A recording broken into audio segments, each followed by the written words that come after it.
she said at the employee town hall.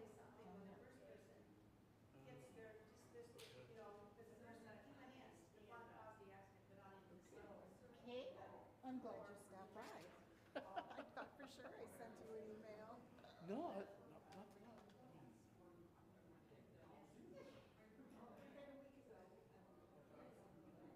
How are you? Good. Not today that we're doing today. No, He's on the picture. no. Oh, hello. So, come here, I'll help you. So, basically, what it is the same thing that you shared with us in the management meeting. We were talking about the egress before bunker type code, the system we're doing now for, and then what we're looking at the front door possibly being the lean system on that door. And then the back door, we've got to go have a code entry so you get them down after hours after they're locked. And then for the overhead, talk about the panel that you guys created, staff panel, it's hard for us to say, how far is it up and how far is it down in the country. Across the street.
Ooh, yeah.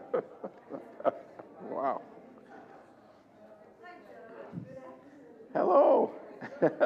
Hey, well, that's working. Hey, how are you? Oh, I've got a live mic, so watch what you say.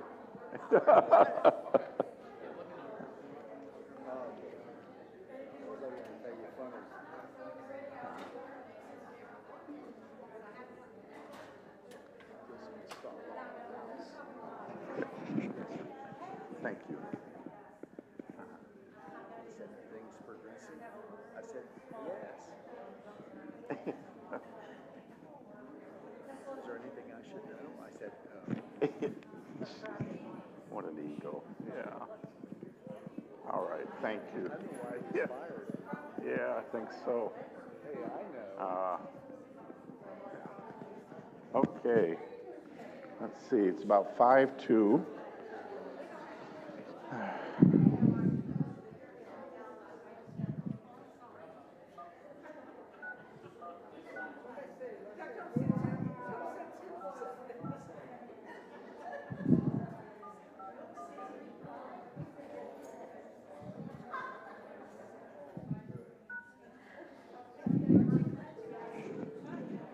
Hello, and welcome to Unlimited Conferencing. Please enter your PIN, followed by the pound sign.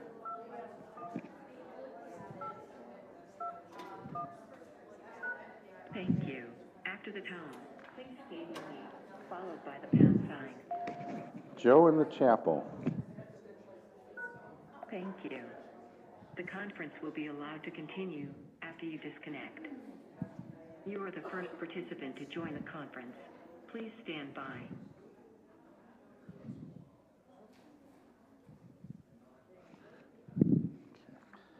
We'll wait just another 2 more minutes here. Can everyone in the back hear me okay? Okay, all right, good. Good. Okay, let's see.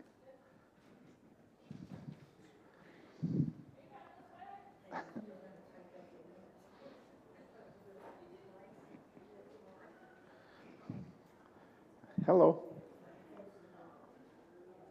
Did you see Etta? Did you see Etta? Oh, okay. Oh. Oh, okay. All right. Okay. Thanks.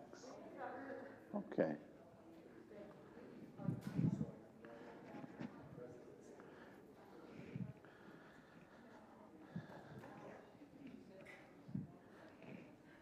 Hi, Cher. Hi. How are you? Good.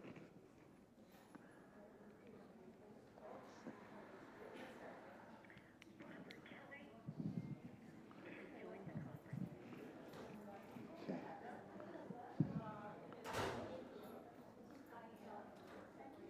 Is it?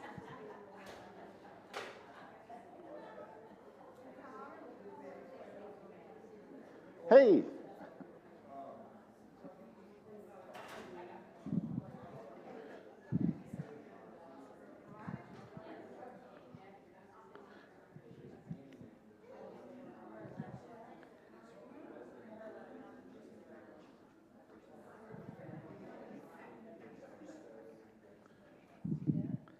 All right, we're going to go ahead and get started. I was hoping Etta was here, but I know Etta is always on call, so I have a feeling she's probably busy. Oh, that's right. And maybe you guys, I don't know if everyone heard what Helene was sharing.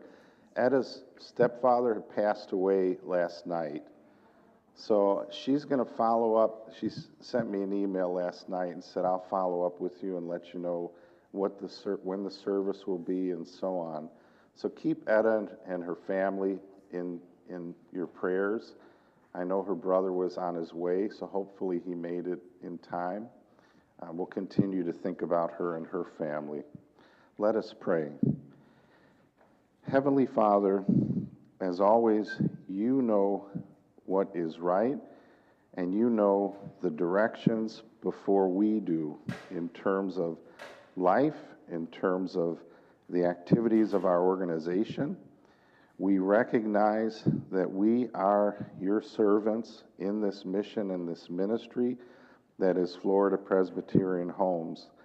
We pray for our staff and our residents who experience challenges and loss in their lives with their loved ones, and health challenges that they experience themselves.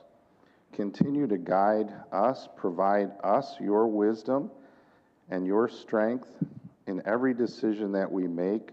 We take into account our mission and our values that live to the mission and values that you have set for us. In your name we pray, amen. Today is a regular Chat with Joe meeting, and in the meeting, I'm going to ask Tasha, who is our Associate Executive Director, to come up, and Tasha will talk about programming in the different levels of living, focusing primarily on independent living and residential living.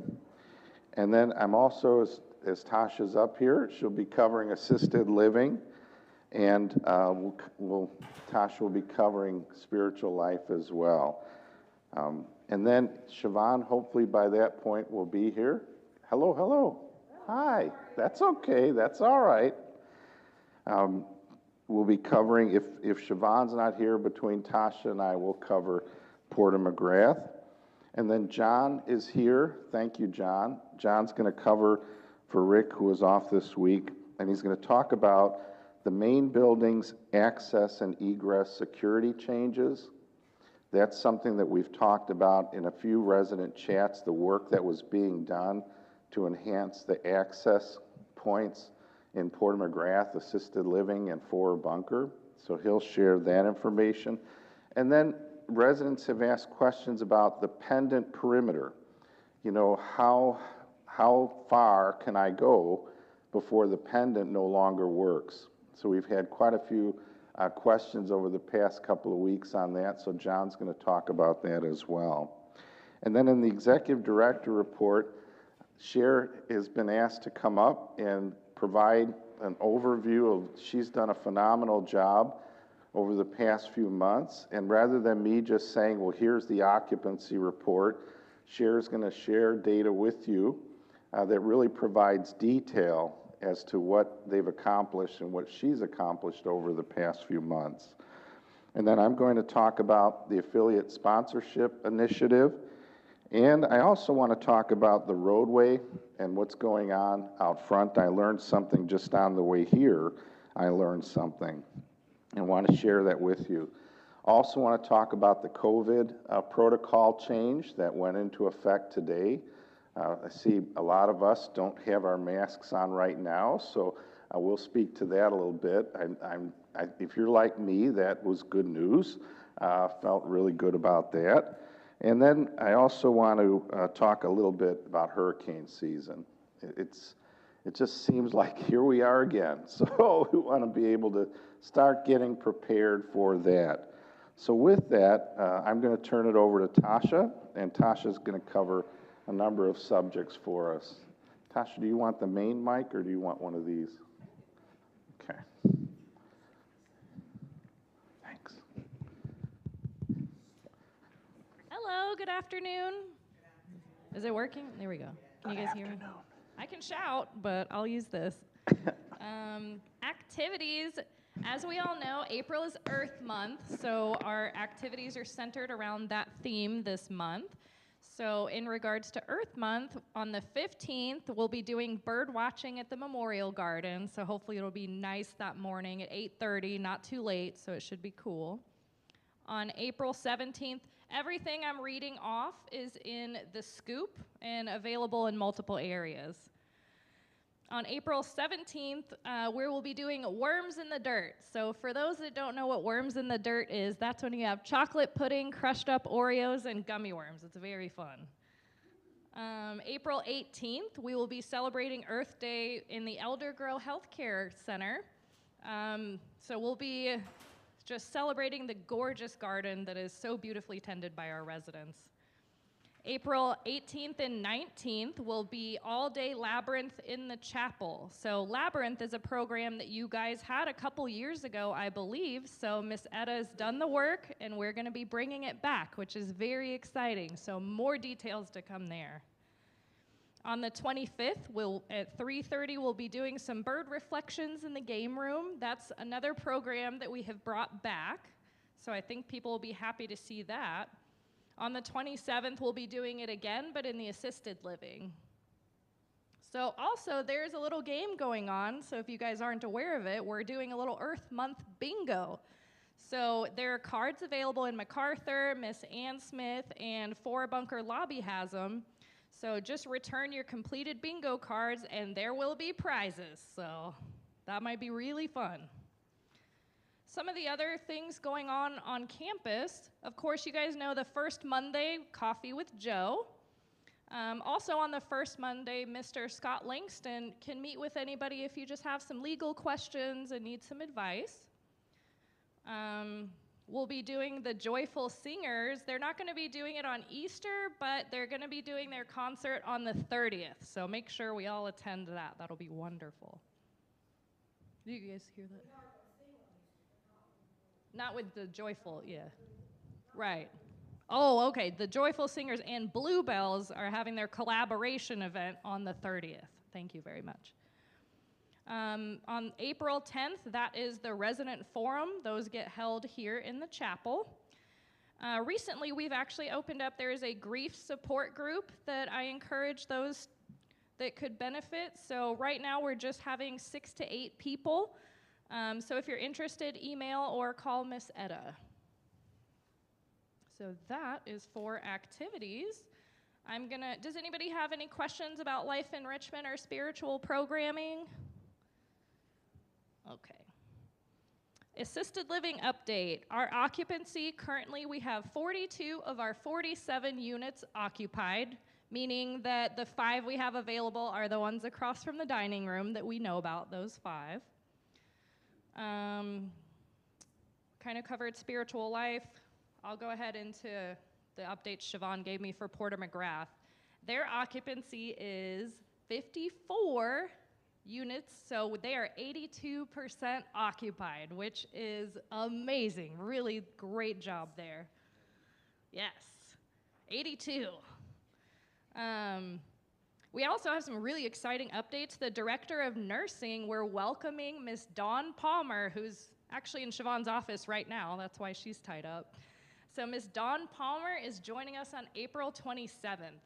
You guys are going to love her. She has such a beautiful reputation in the community. She is a professional that's going to add so much to our life here. So really, really, it's a big deal for us to get somebody like her. So she'll join us April 27th. We have a new social services director coming next week on the 11th. Her name is Veronica Parsons. So she'll be nice making some rounds, getting to know everybody. Does anybody have any questions or anything for me? That was quick, I know. All right, thank you. Happy Easter.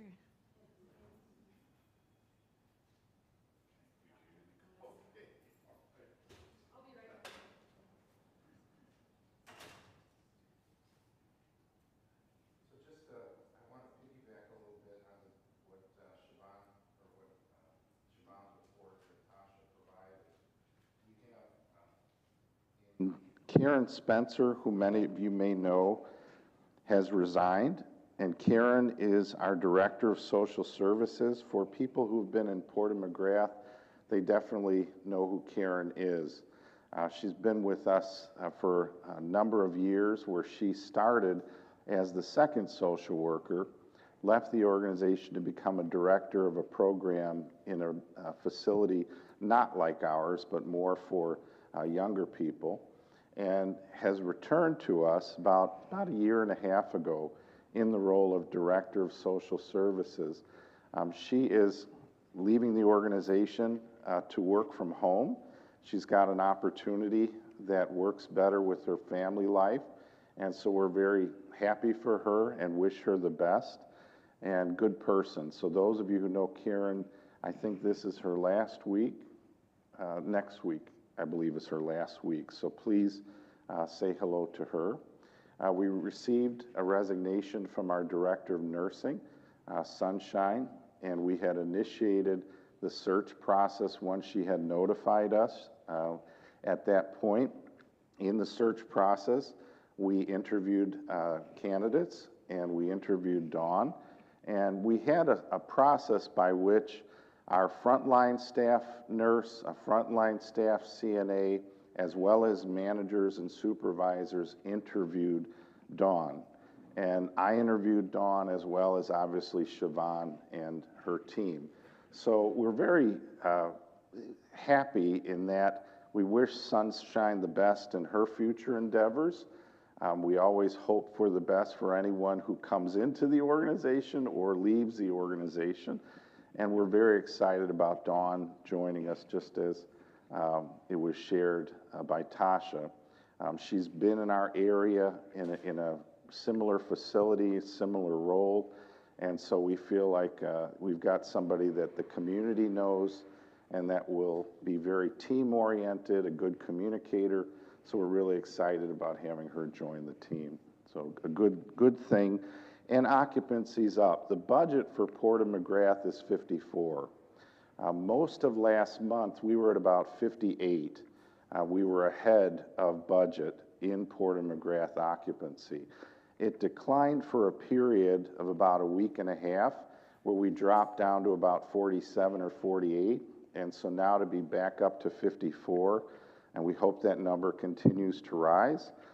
That's a good thing for all of us, because occupancy provides support and revenue that is needed, throughout the organization. So it benefits everyone when our occupancy is in a good place. And it also means we're taking care of more people. And ultimately, we're not here to have empty spaces. That's not our mission, to have empty space. The mission is to serve people. So we're fortunate in that. In the assisted living, the 5 units that Tasha had talked about, one of the things that we are looking into that was brought up in a resident chat by a resident was, can we use that space for guest rooms? And so we're trying to get a definitive answer. Those 5 units are licensed as assisted living, so we can't just on our own say, well, yeah, just go ahead and use them. We have to make sure that the state would be supportive of that use because of the license. So that's what we're waiting on there, and hope to get that determination. Please, Lynn.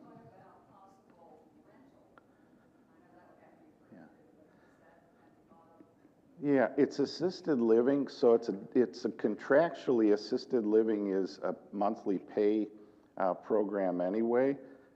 We can do that with our existing rental contract, but it really, the issue with that space has been it was built to serve our own residents. And then we had a transition with COVID where the people that we thought were ready to move into that space either moved directly into healthcare or passed. And so we're trying to find alternative use to get some value. The space doesn't cost us operationally because we don't staff an empty space.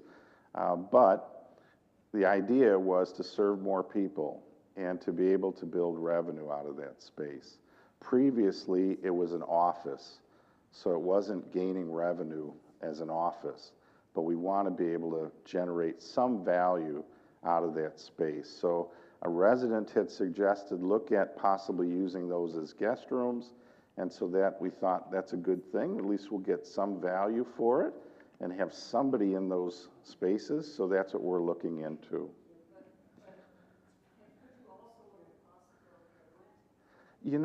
We can. It isn't licensed under the AL. It would just be a standard AL contract, so we have to follow that contract. But we have a rental in all the apartments, so that contract is available for the apartments, but it's a little different in IL and AL. Good question. Okay. All right. So now I'm going to invite John up, and John, as you know, is our supervisor in our environmental services, and John's going to talk to you guys about the building access and egress and the pendant perimeter. John, are you all set? Okay. Hey, good afternoon, everybody. What we've put in place Four Bunker Manor, what we're going to be putting in place is one of the, like a Ring doorbell, like most people have at their houses now. We do have one that's operational at the A entrance to the ALF. So we're gonna add a second one to Four Bunker Manor front door. We just had the locks put on those automatic doors, front and back door, last week. So what that will allow us to do is, with the program that's on our security phone, we'll be able to buzz people in at that door, just like we do at the ALF door. We've also added 7 doorbell buttons that ring to either the nurses' stations in the Port of McGrath or the radios that ALF nurses and security carry in the evenings. And they are labeled, and they come across the radios, different doors of who may need assistance. At each place where the video doorbells are, we do have one at those locations as well as a backup, just in case if something with the network goes down and the video is inactive for a period of time, whether it be a few minutes or, you know, if we have something go wrong with the device or whatnot. We've also added a doorbell button to enter the ALF doors. Those doors will start being closed at 7 o'clock when we lock the front entrance of Port of McGrath. It's just the doors that have always been there. They just close and lock now, and there'll be a button there. So once someone comes into the building being buzzed in, if they're going to ALF, then they will be buzzed in, and the nurses or the security, if they're available, will let them into the ALF building. The doors going into the Port of McGrath on first and second floor, right there by Ann's desk, and then directly above, and then the B entrance will only ring to the nurses' stations in the Port of McGrath. That is for help for when someone does come, once security lets them in the front door, and if it's a family member or a guest, then they can be buzzed in to the floor of which they need to go to. Yes, ma'am.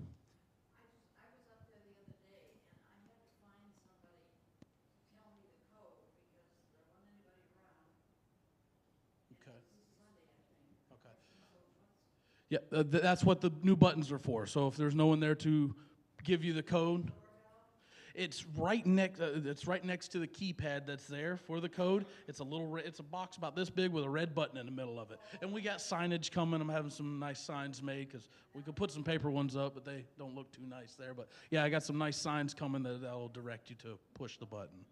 Okay. All right, and then now our pendants. The way the system is designed, it is to work on our campus perimeter only. It may work across the street here, it may work down a little bit, but it is not designed to work past our campus. The company, ArCare, only gives us a guarantee that it will work within such a distance of each of the locators and repeaters on campus. We do have one right here in the chapel, so I mean anywhere around here works very well. All the buildings have at least 2 repeaters or locators in them, so there is quite a bit of coverage on our interior buildings, and then it's scattered throughout all the houses on campus, and it's like an overlapping grid. But there are a few dead spots where, you know, trees and other buildings and whatnot may affect the signal, and then, you know, it can also be affected by different technologies that some people may have in other buildings or their own house. So there's no definite defined line of where the pendant doesn't work, but we can say that it does work on our campus. Any questions? Yes, ma'am. Correct. They are water resistant, not waterproof, but we discourage any swimming or even bathing with them, just to be on the safe side. Don't recommend it because they can get wet. We have had a few in the past that when we have found them getting wet, they short out and they default to being pressed all the time. So it keeps going over the radios. And the only way to actually get it to stop is to delete it from the system, or I have to physically break it apart and pull the battery out of it. So yeah, discourage any kind of direct water contact with the pendants. Yes, sir. Yes, yeah, well, we do have one extra of the doorbell buttons. They were putting the lock on that one as well, and I haven't gotten a full briefing from Rick what we're going to do yet on that door, but we do have a plan to come up with that. And once, go ahead. I'm sorry. Yeah, go hit your mic on.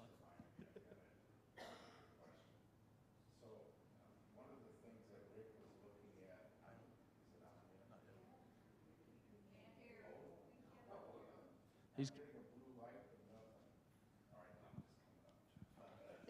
Oh, there we go. Okay. I was asking John about 4 Bunker, the back door, because he talked about on the front door putting a Ring doorbell there on the front door. And I know Rick is looking at the back door as well. They changed the lock and the mechanical on the back door, and we're looking at a system there where either it's a code to get in or it's a button to push where security would come down like the Ring doorbell on the front. So we've had quite a few residents in 4 Bunker say, I prefer the back door. People who are taking their dog out at night saying, I'd prefer to come out the back door and come back in the back door. Or I have people drop me off, I'd prefer to come in through the back. So we're also looking at the back door of 4 Bunker for access and egress, at night. On the pendant, John is exactly right. The system is an overlapping system on the campus, but as you get out of your houses and you start walking along Lake Hunter, there is no repeaters that carry out that far into that area. And that's where we want to make it really clear that it's for the buildings within your house and within the neighborhoods. So people ask about, well, what happens if I'm walking, down to South Florida? It won't work. If it does, it's just a fluke, quite honestly. It's something that the wave got through and it clicked, but it really is not set up to work that way. It's not like the systems that you see advertised on TV, where it's a pendant system that you could be anywhere and it's set up where you push the button and no matter where you are, it contacts a provider who will follow up with you to check on you. It's not that system. It really is built specifically for the campus. We have a few residents who have bought that type of system for themselves just for their own peace of mind and their family's peace of mind, but that's not what this system is. It's completely different. We have had situations that have come to my attention in different resident meetings about false triggers where it alarms and the person says, hey, I never touched it, and it alarmed. And that happens. What the system on, and if I'm wrong, John, correct me, the pull cord lets us know when it needs a battery. that's correct. That's correct. So understand, the pull cord lets us know when it needs a battery. Our guys and our maintenance, when they're doing their regular scheduled maintenance work, are supposed to ask you guys to check the pendant if your pendant timing is coming close to the battery needing replacement. So they will come in and at that time frame say, oh, I know I've got these 5 residents that I've got to check their pendant while I'm out there doing the services like changing the filter and stuff like that. So that's how we know on the pendant. The pendant doesn't automatically tell us that the battery is low.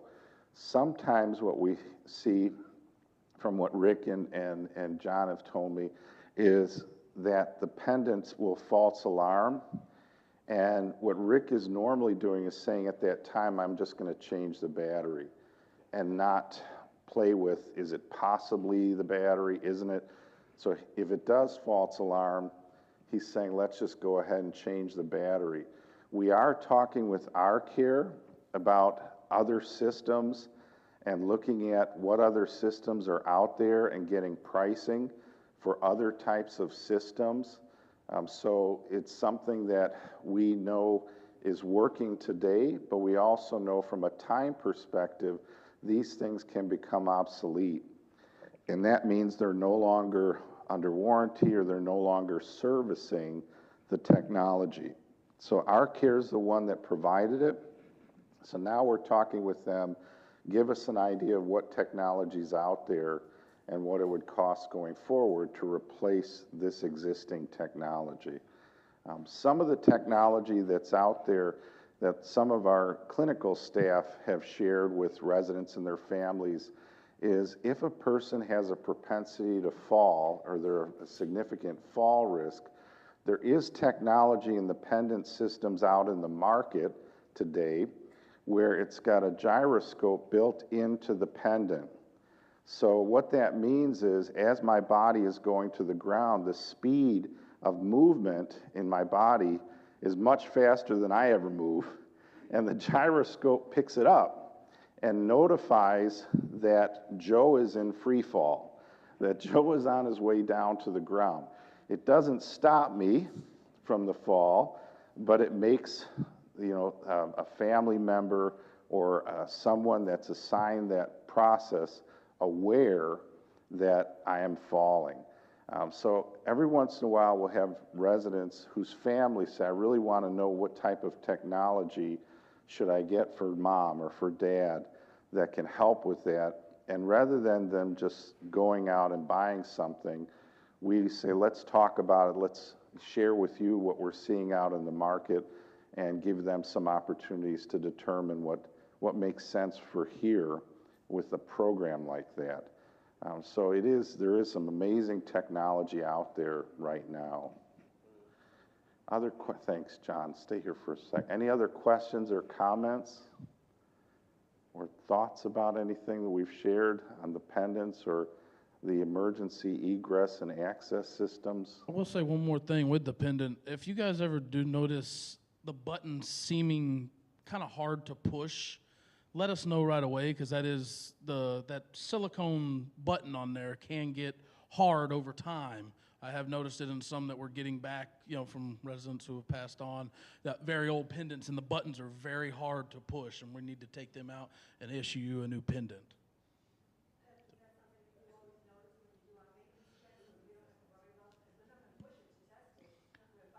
Yeah, when I have instructed our preventive maintenance tech to look at that when he does that. But if you ever notice it yourself, it just feeling a little funky or whatnot, just let us know, let us come check it. I'd rather be safe than sorry. Yeah. Thanks, John. Thank you. Thank you. Somewhat related topic to that is, again, the folks that live in the houses or live in the apartments in Fort Bunker or Bauer Haynes, your front door is an outdoor access into your home. And it's really important, and I talked about this on Monday with the Fort Bunker and Bauer Haynes residents. Human nature is somebody rings a doorbell or knocks on the door, you go to the door, you open it, and say, how can I help you? That's just human nature. That's your security. The minute you open the door, you're no longer secured in the house. So it's very important that instead of just, your human nature and goodness of, I'm just opening the door, seeing who's there, is to check through the peephole, check through a window. If it's a staff person, all of us have the badges with our pictures. And so the person should be able to say, hi, I'm Joe, I'm from administration, here's my badge. And if you were expecting a staff person, it's fine. If you weren't expecting a staff person, and for whatever reason you say, that shirt doesn't look like a shirt that one of our staff would be wearing, and they have a badge, but I can't read it, and they're kind of not really showing me, then call security. During Monday through Friday on the day shifts, call maintenance and say, I've got someone here at my door and I'm not quite sure. If somebody is pulling at the doorknob or saying, I need to get in, call 911. Don't worry about if it's a false alarm or anything like that. No staff person is just going to start grabbing at the door saying, I need to come in, I need to come in.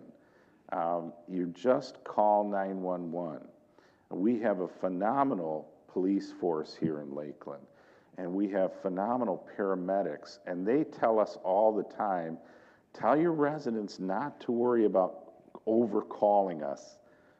This is the only community I've ever worked where I didn't have police and fire telling me we're getting too many calls.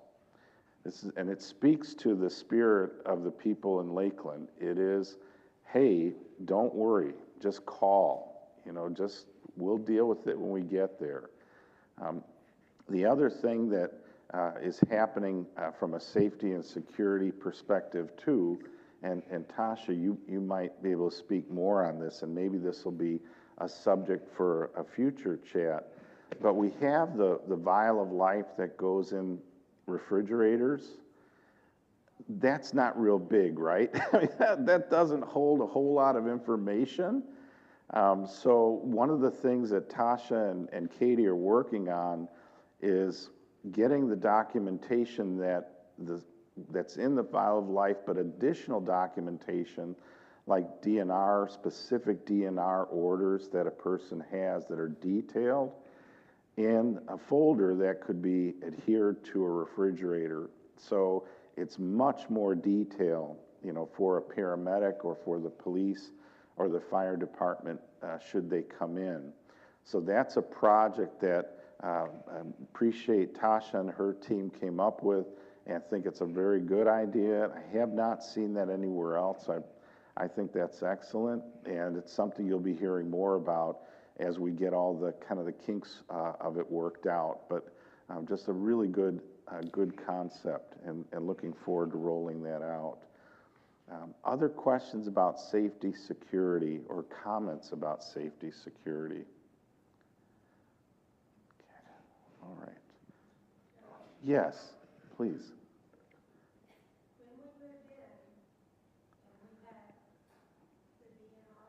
Yeah.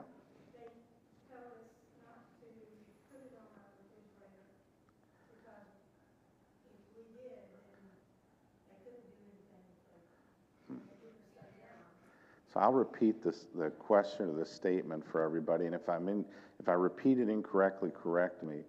What's been shared is, and Ms. Fleming is sharing, that when they first moved in, they were told, do not put the DNR type information on the refrigerator door, because the paramedics who come in said at the time, they won't be able to do anything for you if that's on the door. That's like life-saving. That is, in any other scenario I've ever heard, not a good idea. It's put the DNR information on the door. It doesn't automatically mean that, oh my gosh, I can't do anything for you. If you have a broken leg and a fracture and it's the bone is sticking out, they're not going to look at the DNR and go, oh well, let her be. I mean, put it on your door, put it on the door. Don't worry about that, because our paramedics are really knowledgeable. I can't speak to what it used to be, I don't know, but I have a lot of faith in the paramedics that come out now, that the more information they have, the better. And sometimes our paramedics in difficult spots trying to make determinations, the less clarity that's provided to them, the more difficult it is for them to try to figure out, what can we do for this person? So I thought the air show was over. We're under siege again. Oh my gosh. But I think right now I would say put the more information, the better detail that you can provide. That's what we're hearing from our medical director and from the paramedic. The more information, the better. And the more detail that you can provide as to DNRs can be different, right? So what I define and the tool that I use may be different than the tool that you use and how you define it. So it's really important that you're comfortable with what you defined, so they know that when they come in. That would be helpful. Did that address that? Okay. Please, Paula.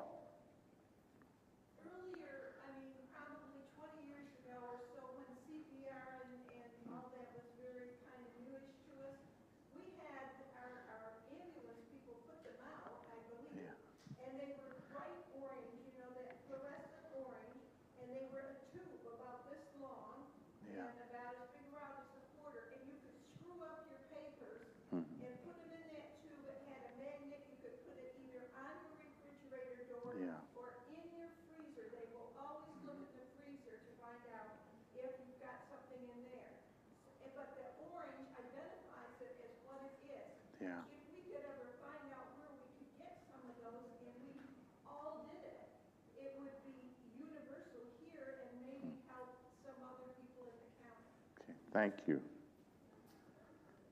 So, any other comments or questions on that? Okay. If not, I'm going to invite Cher up to, would you like the main mic or do you want one of these? You sure? Okay. Let's see. Let's make sure it's on. Hear me? I guess I'll hold it. I see some new residents, so if I say your name, please give us a wave so we can welcome you. Y'all stop me in the hallways and you say, what are you doing? Where are they coming from? Who's moving in? Did you sell that house yet? So today I have some facts. But first I have a list of some of the new residents. If I see you, I know you're here, so please stand up and let us say hello to you. Chuck and Margie Palmer moved here from Polk City, because that's another question everyone says, where are they coming from? Jim Schubert moved here from Leesburg, Florida. Please welcome him. Hi, Jim.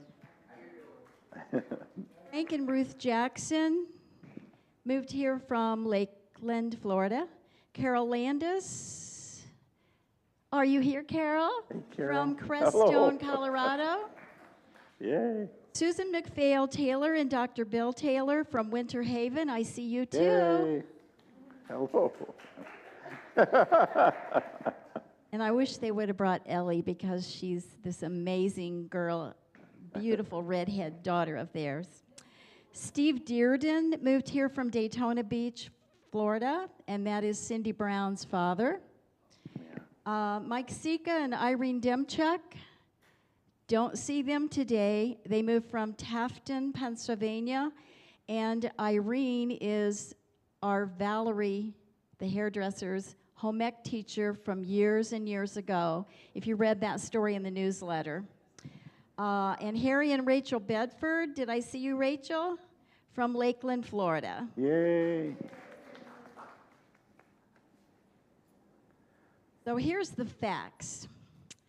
I want you to know that I've been laser focused on finding you new neighbors and collecting new life occupancy fees. Year-to-date occupancy fees moved in are $1,014,400. It gets better. Contracted and scheduled move-ins, that means we've done the medical, we've done the closing one, and we're preparing their homes for residency, $739,500. Contracts pending, that means they want to be here. They can't wait to get here. We're waiting for their medical reports, and we'll do their closing ones and their medical reviews. $769,000. So that's contracted and contracts pending of $1,508,500. And year-to-date occupancy fee collection when they move in is $2,522,900. I want to give you a little perspective on that. That is $137,900 more than collected in the year 2022, and that's in the first quarter. So the new residents who have yet to move in are coming from Lakeland, Florida, Norristown, Pennsylvania, Tallahassee, Florida, Winter Haven, Florida, McCormick, South Carolina, and Bluffton, South Carolina. I added a applicant to the waiting list in January, another applicant in February, another applicant in March, and we have 45 people on the waiting list. So where did all these homes come from? We had 21 residents who have transferred on site this quarter already, and 8 deaths. And I have 1 house and 2 duplexes unsold. I'm showing one of those duplexes Friday. Another one is kind of in construction. We're doing some work on that. And one of those duplexes, we have taken 2 applications on. However, we were not able to approve them financially or medically. So we're working on that, and we have 14 apartments yet to sell. Questions? Nope. Thank you. Yes.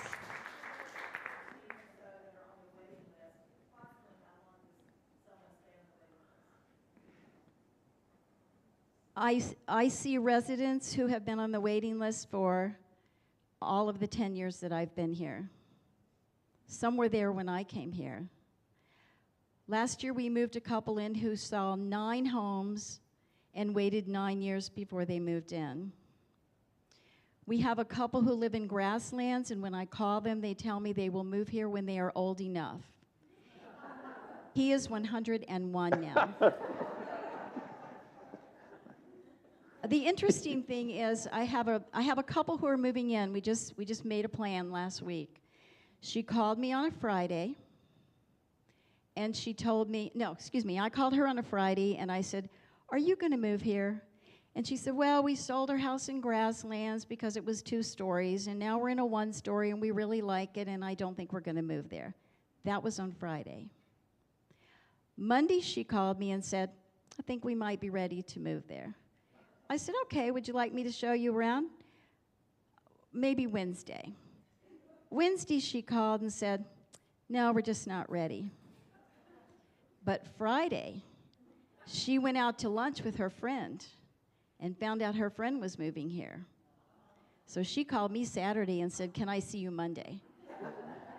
So everything you all say to your friends and to your neighbors and to the people you know on the waiting list, and don't forget you do get a referral when they move in, is important. And if they know you're happy here, they want to know about it, and they want to come here too. No, we do not. So we want to welcome them all, and you'll keep seeing these notices of the people who are moving in, and please continue to welcome them and make them feel comfortable. Thanks. Thank you.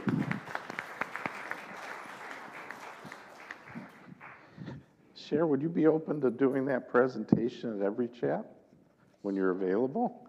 Now, if you're selling to somebody, no. You got an appointment. Excellent.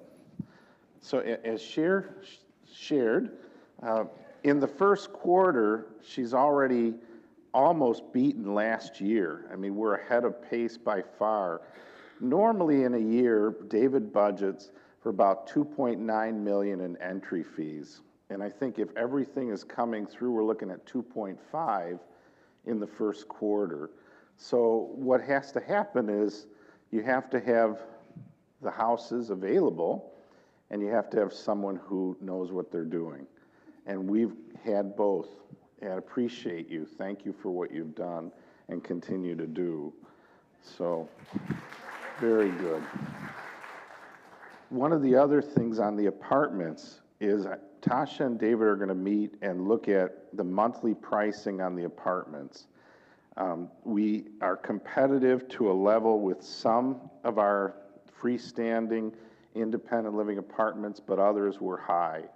And so we want to look at, again, what is the price point that makes sense, because the people who are going to come into a rental apartment in Fort Bunker or Bauer Haynes are not getting meals, they're not getting housekeeping, they're not getting a lot of the services unless they want to get that a la carte. They can get that, but they're not receiving that as part of their contract. It's simply for that apartment, they have access to the apartment and the facility and amenities around it.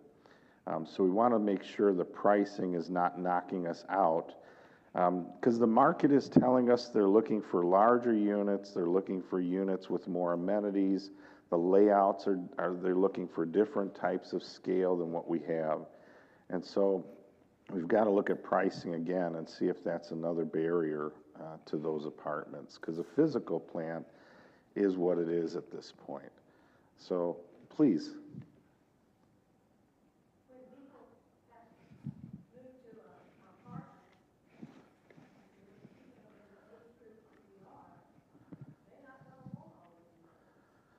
Well, the market says differently. So the market says differently. So that when you look at the market feasibility work that we had done, and you look at what our competition is doing, they're building larger units with more amenities, and that's what's selling in their facilities. When you look at competitors who are looking to come into our market, They're looking to build buildings that are congregate, that have more amenities and larger apartment buildings. And they don't have what? They don't have a sweet people. Well, that's true. Yeah, that's true. So we got to start marketing sweet people. So all the sweet people sit over here so we know who you are, and we'll start working with you to market the sweet people. But that's what it's shifting. And what's different here is if somebody's looking at estates and saying, well, I get an apartment that's X square feet, and I'm paying a higher entry fee and I'm paying a higher monthly fee, or I can go over to Florida Presbyterian Homes and get a house with a little more square footage or about the same square footage, but it's a house, and I have a yard and I have access to the lake and all the amenities, and it's less. It's a pretty, we market well to that group. But our challenge is we need more people, and we're on 48 acres, we're dominant to housing. And so the ability to get more people is tied to building congregate. And that's where the opportunity is, whether it's us as an organization or a new affiliate sponsor, they're looking at it the same way. So it is critical to get that growth. And that's something that, the city recognizes, and the market has told us is available. So that's why we're doing what we're doing. But we're all open to marketing our sweet people. That would be great. Helene?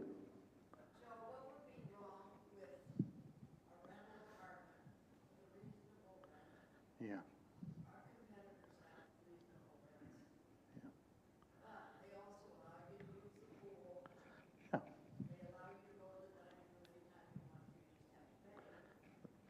Yeah. Right. Yeah.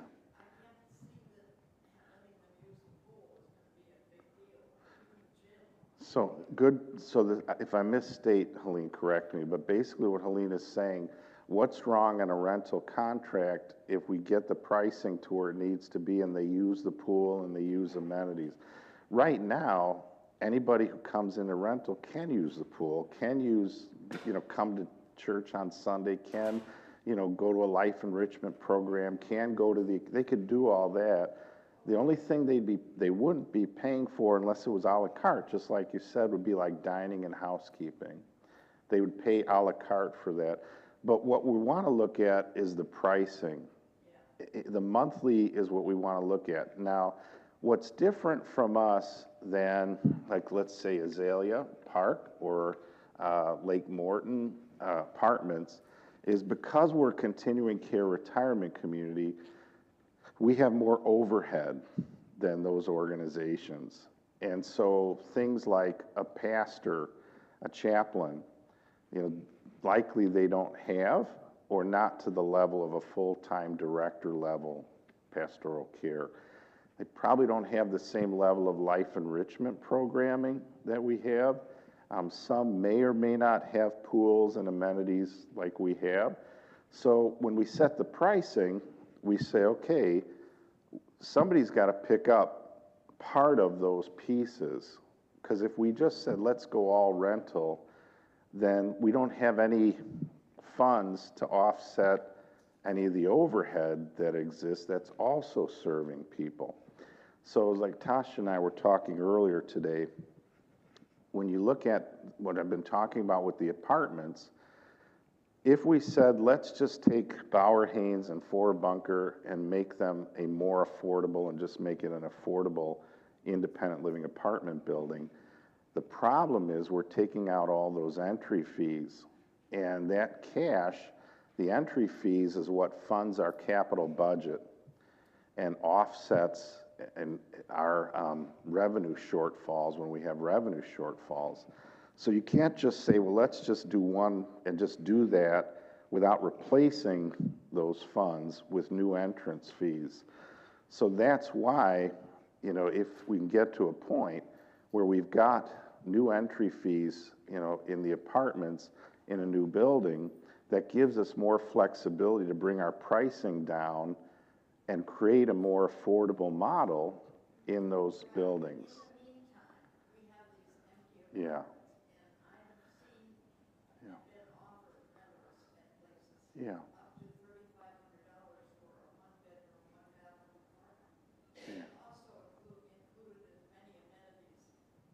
Yeah. Yeah, that would be, I would, do you think that was high for a rental? Yeah.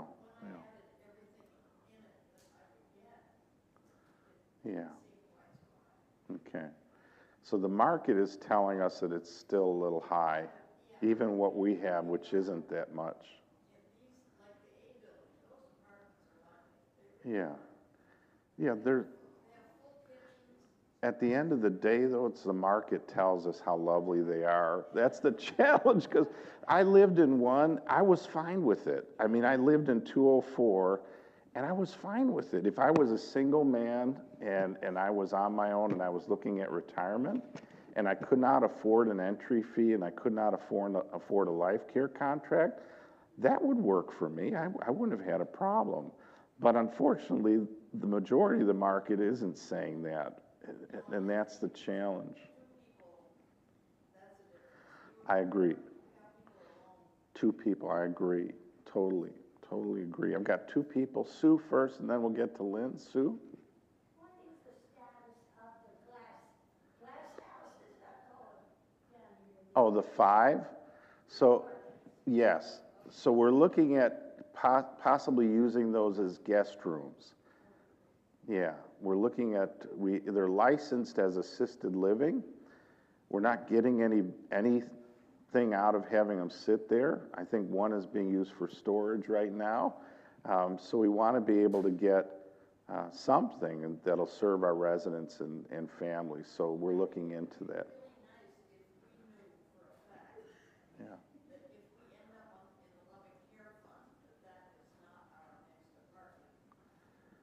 Yeah, it's licensed for assisted living, so it's a different.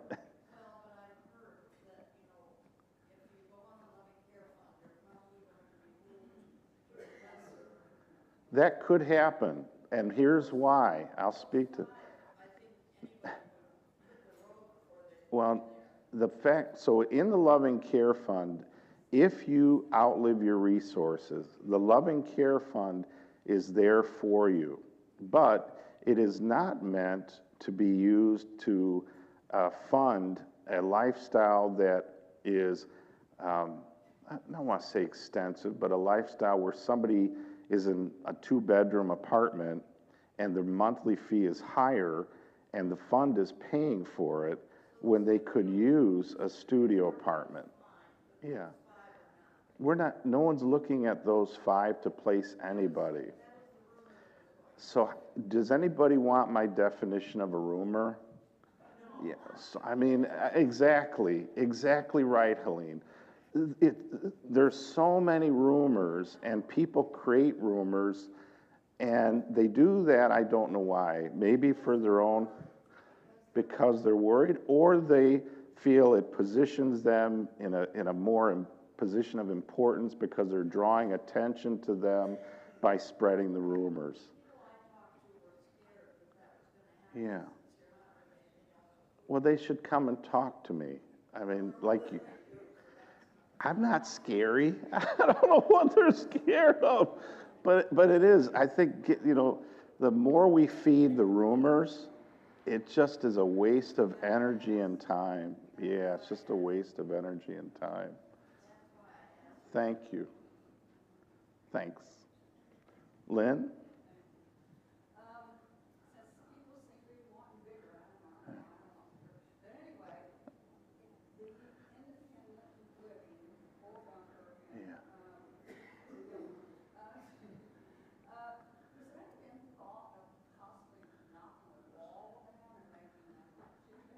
Right?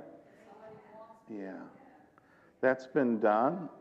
But so why it's not being done now is I don't want to pay an engineer and an architect where we're at right now. I don't want to take cash out to fund that right now. That's why, Lynn. And that's why. And some people say that's right, and some people say that's wrong. All I can tell you is why.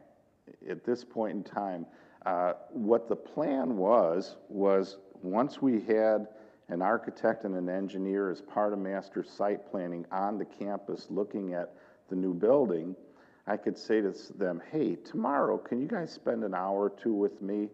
And if you want to charge me, go ahead for that hour or two, but can you spend an hour or two with me? I want to walk over and show you some of our units. Because of the scale of the project they'd be doing, it's likely they wouldn't be charging us anything, or they'd be charging us a really minimal fee, and they're a real engineer and a real architect.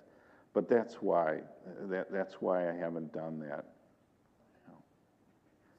No, it's something, it's not a bad idea at all. And I understand historically that has been done in the past where it could be done. I know when I started here, I was told by Joe Diaz that construction would not support additional major renovation. Now, that was one person's opinion. I mean, I didn't stop there and go, okay, forget it. But we said, well, once we get into the master plan and we have an architect and an engineer here, we'll address it again and see, if that's a possibility. Not a bad idea, absolutely.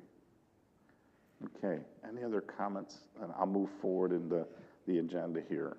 So on the way over, the foreman who works for the city of Lakeland, I stopped and talked to him a little bit. He said, Joe, part of the reason this is taking so long is staffing. He said, we're short of staff at the city of Lakeland on the construction side.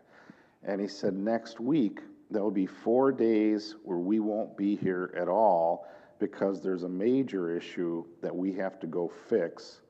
And then we'll come back once we fix that issue. So he literally just on the way over told me that. So that's the world we're in, and that's the world they're in too. Everybody's struggling to find staff, and then when you say good quality staff on top of it is what you want, it's becoming harder for everybody. So that's next week. He said, I can't tell you which days because I'm not sure yet, but I know we're going to be pulled off next week for about 4 days. Because I said the sooner we know, we could tell our residents. The best thing to do is when you get up in the morning, look, because I come in every day, and some days it's blocked and some days it isn't. It seems like Friday and the weekends they're not there. We seem to be pretty clear on that they're not there. But on a day-to-day basis it changes. Even within a day, sometimes they open it up early. So it's hard to know right now exactly when everything is going to happen on that roadway. Any questions on that, or if anybody has any additional information that they're picking up on? Okay. The COVID. So the masks indoors, we no longer have to wear masks. Our staff have been told that if you have a staff person in your home, and you want them to wear a mask, they need to wear a mask. You define your comfort level of people entering your home, who should wear a mask and who shouldn't wear a mask. We're saying to both residents and staff, if you're symptomatic, wear the mask and be checked by our nurse. If it's a resident and you're symptomatic, please let Katie Gannon know or let our second floor assisted living nurse know so she can run a test to see if it's COVID or not. But if you're symptomatic, isolate, contact Katie, contact the nurse so you can be tested. For those folks that have any type of immunocompromised ailment or have a respiratory issues or have any of the indicators for high risk, or if your physician tells you to wear a mask, wear the mask.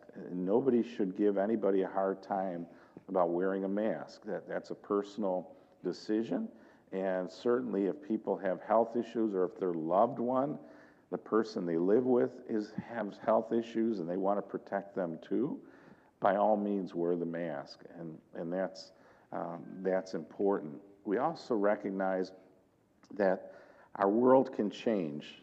Right now, everything's in a really good place. We go by the data that's provided through the CDC and through the Department of Health. We check that data, and we saw that it dropped to low, and we see that the majority of our residents have been vaccinated and have at least completed their 2 rounds of vaccination. And we're seeing less number of cases of COVID, and we're seeing that the cases are historically not as viral, not as much of a risk. So that's how we came to the conclusion with our clinical leadership team that now is the time to be able to say, let's pull off the masks.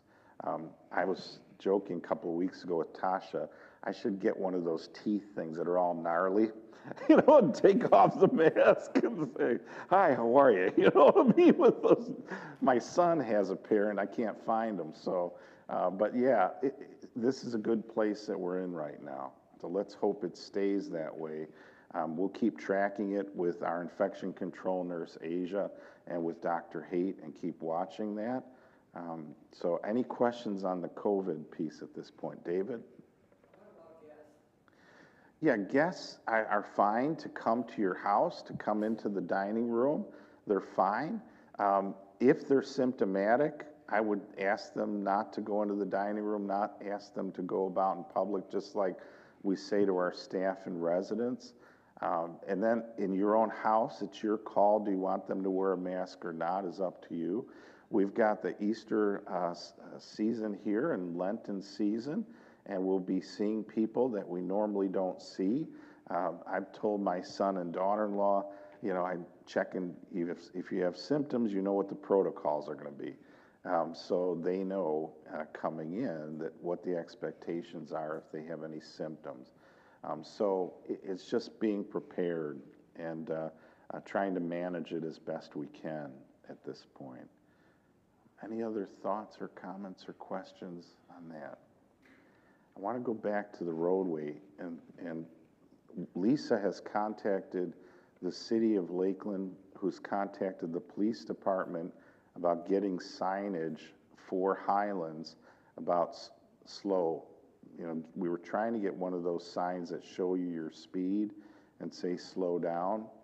We have not heard back, from the police department if they can free up a sign for us to put at Highlands, because that's the route I come in on, and I do see people, 9 out of 10 are okay, but that 10th one is flying. So we're still working with the city trying to get some level of signage out there to address that. Tosh, can you check? Thank you. Sure, that's all right. Thank you. Let's see. Okay. Let's see. Affiliation Sponsorship Initiative. So let me give an update on where we're at with that. That is, we're in the due diligence process with a provider. We have narrowed it to a provider, and we're going through due diligence with them now. What due diligence is we're getting a ton of information from them that we are reviewing with our board and reviewing with our executive management team, and they're providing a ton of information to us that we're reviewing with our board and our executive management team. That process will be a process that'll take about 3 months, where we'll be communicating back and forth. If they have questions about our information, they'll ask us questions and we'll address their questions. I'll be right there, Polly. If we have questions about theirs, they'll be answering our questions. Polly, please. Wondered if we had a very substantial increase in our maintenance fee. Yeah. And they said it was because we were running at a negative balance. We've had it in place now for several months. Are we now in a position of a positive balance? Not to cut. Good question. We cut it, but we'll Yeah. get better to a better Good. whoever we're talking to. Polly, let me repeat, and if I don't repeat it correctly, just correct me. So what Polly's saying is we had a 12% increase into the monthly service fee. And at the time, it was recognizing that we were operating at a loss. And are we now in a position, over the past couple of months where we're in a better financial position to be more attractive to another entity? Good question, good statement. So the organization last year had a $2 million shortfall in terms of operation. Entry fees were behind budget, but not a whole lot behind budget, but it limited some of what we could do on the capital side. The 12% wasn't used to pay that off because we had to pull from reserves because nobody we owed money to, whether it was staff or a vendor, is going to say, well, wait another year, I'm going to pass a big increase and then we'll pay. Nobody will do that. So we had to pull out of reserves money, about $2 million, to cover that loss. That loss was primarily driven by the labor increases that were not budgeted. You may recall that the governor we had, through the vote of the citizens of Florida about 2.5 years ago, they voted to increase minimum wages to $15 by 2026. So we were budgeting to increase about $1 to $2 a year.